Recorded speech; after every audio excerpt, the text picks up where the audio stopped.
के आते आते अगर हिंदुओं की आस्था पर प्रहार होगा तो ऐसे व्यक्तियों को आप पार्टी से कब निकालिएगा? चरणबद्ध तरीके से उन्होंने सारे जवाब दिए। अब आप उस माइक उठाइए और बताइए। देखिए, मैं कहना चाहता हूं, इन्होंने कहा कि वो गजनी का किरदार, तो भैया अब तो ऐसे ऐसे वीडियो आ रहे हैं राहुल गांधी जी के, गजनी नहीं गजनवी किरदार याद आ रहा है।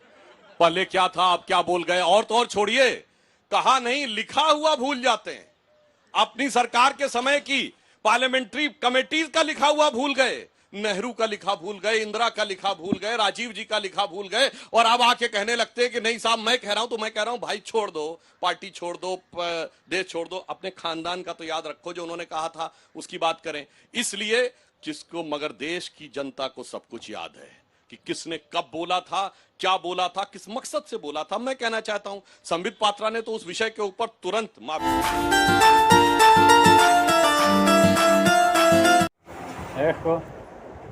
कैसे हो आप लोग? Welcome to my YouTube channel. मेरा नाम प्रियंकल है। तो आज वीडियो खास हम लोग है, तो आज का टॉपिक है हल्ला बोल।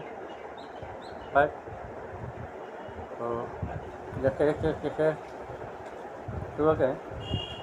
तो वो सिर्फ भारतीय जनता पार्टी है, तो जो लड़ेगा वही तो जीतेगा, जो लड़ेगा ही नहीं जीतेगा कहां से? चलिए सुप्रिया जी, मोर्चा संभालिए। वो कह रहे कोई कंफ्यूजन नहीं है, 400 पार है। कंफ्यूजन तो उस तरफ है, अलग अलग नंबर्स बता रहे हैं आपके सारे नेता, अपना नहीं बता रहे कांग्रेस कितना लाई। जब चुनाव का पहला चरण हुआ था तो मोदी जी चुनावी रैली में जाके कहते थे 400 और फिर पार का नारा लगवाते थे। अब मोदी जी 5वें चरण तक 400 पार भूल गए, क्योंकि 400 पार ही बैकफायर हो गया और 400 पार के नारे ने ही सुनिश्चित किया कि 150 पार होने के लाले पड़ रहे हैं। मैं लेकिन एक बात यहाँ पे कहना चाहती हूँ, आपने शुरुआत में बताया कि मोदी जी वाराणसी पहुंच गए हैं और अभी कोई नारी शक्ति संवाद करने वाले हैं जहाँ पर 20-25 हजार महिलाएं आएंगी। उनका संसदीय क्षेत्र भी है। IIT BHU में कुणाल पांडे, सक्षम पटेल और आनंद उर्फ अभिषेक चौहान नाम के 3 लड़के एक महिला के गैंग रेप में आरोपी पाए गए थे। बीजेपी की IT सेल के संयोजक, बीजेपी की IT सेल के सह संयोजक थे। मैं चाहती हूं कि नारी शक्ति संवाद अपने संसदीय क्षेत्र में नरेंद्र मोदी जी IIT BHU के इन दरिंदों पर भी बात करें और माफी मांगे कि कैसे इन लोगों को उन्होंने अपनी पार्टी में रखा हुआ था। वाराणसी में है तो जरूर एक सांसद होने के नाते बात करनी चाहिए। यहाँ पर मान्यवर ने कहा कि पार्टियों में ही अंतर्द्वंद है कि क्या नंबर आ रहे हैं। जो भी अंतर्द्वंद है, 180 से 200 पार आप हो नहीं पा रहे। और असलियत यह है कि 5 चरण के बाद शीशे की तरह एक बात साफ है कि 4 जून को ना तो भाजपा की सरकार बनेगी, ना मोदी जी प्रधानमंत्री बनेंगे। और इसका जो प्रमाण है वो 5 चरण के जो उनका अवतार रहा है उसमें दिख गया है। 10 सेकंड में आपको बता देती हूँ। सांसद जी हंस रहे हैं। मैं भी हंसती हूँ उनकी बातों पे, और जोर से हंसती हूँ, ठाका लगा के हंसती हूँ। देखती नहीं आप मुझे हंसते हुए। एक पहले चरण में मोदी जी किस पर आए? मीट, मुर्गा, मछली, मटन, मुस्लिम लीग। दूसरा चरण आते आते ब्याहताओं के मंगलसूत्र और आपकी भैंस पर आ गए।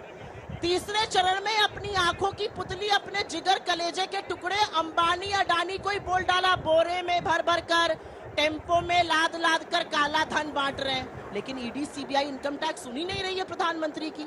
चौथा चरण आते आते मोदी जी को आमिर खान का गजनी किरदार समझ में आया। आप जैसी प्रबुद्ध पत्रकार ने उनसे एक इंटरव्यू किया, आपकी एक समकक्ष पत्रकार है, उनसे पूछा हिंदू मुसलमान, उन्होंने कहा मैं हिंदू मुसलमान करूं तो मैं सार्वजनिक जीवन में रहने योग्य नहीं हूं। जिस व्यक्ति का वजूद ही वो करके है जो 4 घंटे बाद फिर हिंदू मुसलमान करने लगा, तो गजनी के कैरेक्टर में आ गए। और 5वां चरण आते आते नरेंद्र मोदी जी और उनकी प्रोपेगेंडा मशीनरी उनको महाप्रभु भगवान जगन्नाथ का अनुयायी नहीं, प्रभु को उनका भक्त बताने लगी। जो संबित पात्रा ने कहा वही नरेंद्र मोदी ने एक इंटरव्यू में कहा कि मैं ईश्वर का दूत हूं, मुझ में दैवीय शक्ति है। ये क्या हो गया है भाजपा को? ये कहां का अहंकार है, कहां का घमंड है? और कोई अकेला ये, और मैं यहाँ पे ये जरूर बोलना चाहती हूँ, ये प्रोपेगेंडा कोई अकेला प्रवचन नहीं दिया है मिस्टर पात्रा ने। यही बात कहते हैं चंपत राय, ये बात कहते हैं देवेंद्र रावत, ये बात कहते हैं गिरिराज सिंह, ये बात कहती है कंगना रनावत। अरे हो क्या गया है भाजपा को? हमारे आराध्यों को, हमारे इष्टों को इस तरह से अपमानित करने का हक किसने दिया है? और मैं जानना चाहती हूँ कि 5वें चरण के आते आते अगर हिंदुओं की आस्था पर प्रहार होगा तो ऐसे व्यक्तियों को आप पार्टी से कब निकालिएगा? चरणबद्ध तरीके से उन्होंने सारे जवाब दिए। अब आप उस माइक उठाइए और बताइए। देखिए, मैं कहना चाहता हूं, इन्होंने कहा कि वो गजनी का किरदार, तो भैया अब तो ऐसे ऐसे वीडियो आ रहे हैं राहुल गांधी जी के, गजनी नहीं गजनवी किरदार याद आ रहा है। पहले क्या था, अब क्या बोल गए? और तो और छोड़िए, कहा नहीं लिखा हुआ भूल जाते हैं। अपनी सरकार के समय की पार्लियामेंट्री कमेटीज का लिखा हुआ भूल गए, नेहरू का लिखा भूल गए, इंदिरा का लिखा भूल गए, राजीव जी का लिखा भूल गए, और अब आके कहने लगते हैं कि नहीं साहब मैं कह रहा हूं। तो मैं कह रहा हूं भाई छोड़ दो, पार्टी छोड़ दो, देश छोड़ दो, अपने खानदान का तो याद रखो जो उन्होंने कहा था उसकी बात करें। इसलिए जिसको मगर देश की जनता को सब कुछ याद है कि किसने कब बोला था, क्या बोला था, किस मकसद से बोला था। मैं कहना चाहता हूं संबित पात्रा ने तो उस विषय के ऊपर तुरंत माफी भी मांगी है, उपवास भी किया है, और जहां तक भारतीय संस्कृति, हिंदू धर्म और सनातन धर्म के ऊपर इनके दिल में दर्द की बात है, तो मैं पूछना चाहता हूं, इरेडिकेशन ऑफ सनातन धर्म के लिए माफी मांगी जिसमें कहा गया हिंदू धर्म का समूल नाश? मैं पूछना चाहता हूं कि आपने कहा कि राम थे नहीं, उसके लिए माफी मांगी? आपने राम मंदिर का लौटा दिया इन्विटेशन, उसके लिए माफी मांगी? अरे भाई, कोई किसी को आमंत्रित करता है, जाइए ना जाइए, आपके घर में कोई शादी को लिख के भेजता मैं नहीं आऊंगा, ये तो सिर्फ अपमानित करने के लिए होता है ना। और तो और ये बाकी बात कहते हैं, इनकी 3 पीढ़ियां जाके बाबर की कब्र के ऊपर सिजदा करके आई हैं। 59 में जवाहरलाल नेहरू, 68 में इंदिरा गांधी और 2005 में मनमोहन सिंह जी के साथ राहुल गांधी, और किस ढंग से करके आई हैं सुनिए। उसके लिए इन्होंने माफी मांगी कभी? मुझे राइट टू अभी के 5, हाँ मैं दूंगी। हाँ। 5 चरण पे आइए ना। 5 चरण, 1960 में चले गए। अब तो अभी इनके देखना तो नेता 1950 वो में हैं जाएंगे। जहां जहां चरण पड़े संतन के तहता सर, मंटाधार सर, होता चला गया है। 138 साल 2024 के इतिहास में पहले ऐसे अध्यक्ष बने हैं जो 2 बार पार्टी को ऐसी स्थिति में लाए हैं कि मुख्य नेता विपक्ष बनने लायक संख्या कांग्रेस नहीं जुटा पाई है, और उसके बाद दावा इतना जबरदस्त है कि छोड़ के तो भाग गए।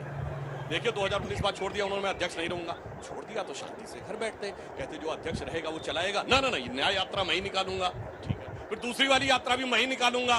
फिर संसद भवन में, इसी संसद भवन में राहुल गांधी जी बयान दे रहे थे, नेता प्रतिपक्ष लोकसभा अधीर रंजन चौधरी पीछे खड़े थे, और उस समय अध्यक्ष नहीं बने थे खड़गे जी, नेता प्रतिपक्ष राज्यसभा, पीछे खड़े हुए थे। तो भाई ये दिखाई पड़ता है ना। अंजना जी ये इसलिए- प्रवचन हो रहा है। अंजना जी प्रवचन चल रहा है, प्रवचन सुनने कोई थोड़ी आया है यहाँ पे।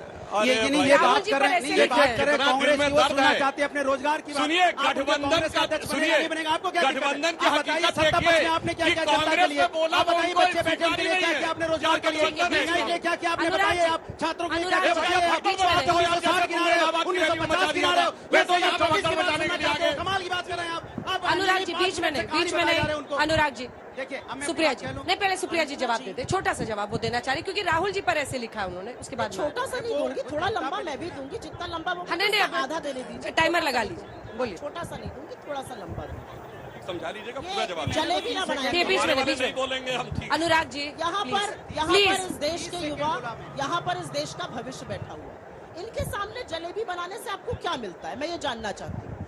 ये पूछ रहे हैं कि 10 साल सत्ता में रहने के बाद आज जब हम चुनाव के मुहाने पर आए हैं, एक बार प्रधानमंत्री मंच से रोजगार की बात नहीं करते हैं, एक बार प्रधानमंत्री अग्निवीर पर माफी नहीं मांगते हैं, एक बार प्रधानमंत्री महंगाई खत्म करने की बात नहीं करते। अरे आप तो ऐसे प्रधानमंत्री बन गए जिन्होंने आटा, दही, पढ़ाई, दवाई सब पर जीएसटी लगा दिया। आप तो ऐसे प्रधानमंत्री बन गए जो ब्रजभूषण को शरण देते रहे, और उसके बाद महिलाओं के साथ जो हुआ, यही घसीटी गई, यही पर तो हुआ है, रोका लात गया। घुसे पड़े ये मैं हैं।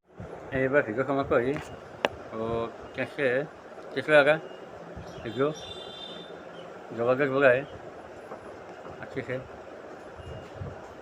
तो